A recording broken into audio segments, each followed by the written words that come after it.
चली हम दोन के बानी। नाम रामनाथ परी, थाना गोबरहिया परी, टोला मदरहो परी, बालविक नाव तेतर परी। तो एगो हम कहानी में अपन अति परिचय देतनी। थाना पोस्ट गोबरहिया दोन, थाना पोस्ट गोबरहिया दोन, घरवा हमर बाटे। कोई कहला रामनाथ, कोई कहला माथे। खेती क के खाए के न पुगे, दिक्कत होला तेकर।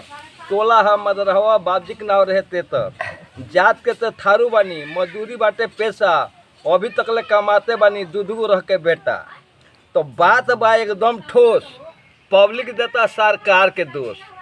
सरकार के बाटे देश के चिंता, हाकिम लोग पैसा गिनता। पैसा निकली तो हो ही हाला, थोड़ ढेर सभे खाला।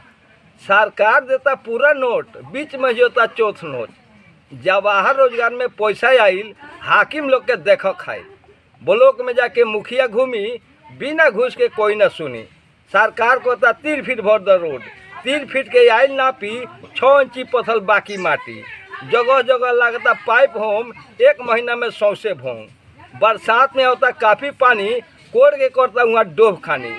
ठेकेदार हो बड़ी चालू, कम सिरमिट ज़्यादा बालू। झड़ जाता बालू जूटे जूटे, भैंस डगरता लागता फूटे। सरकार से सुविधा मिलते जाता, सोचा एमे के खाता। लोन उठा के पॉकेट में धर, भरे बुती माफ़ी कर। जगह जगह लोन माफ़ ना भइल, सब सामान के भाव बढ़ गइल। सब सामान लोग खरीद के खाता, भाव बढ़ गइल का चिल्लाता। साहेब के हाथ होई खाली, तब पैसा कमाए कोनो रास्ता निकाली। रोड के बगल में जमीन खाली, ओमे कर दिलस पौधा तैयारी। हो गइलू जंगल झाड़ी, रात के जीव तो चोरो मारी। चोर चाय के बाटे जबाना, 10 आदमी छीन लेता एक के जाना।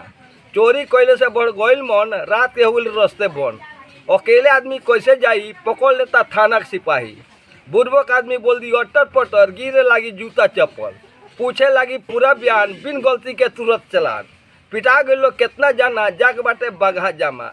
लाग जाता पैसा कार, कमाए लगता वकील मुख्तार। हो जाता वो पैसा के टान, बेचे लागत धान पिसान। दुकानदार ले तो सियान के तान, भूखे रह चितरौले टांग।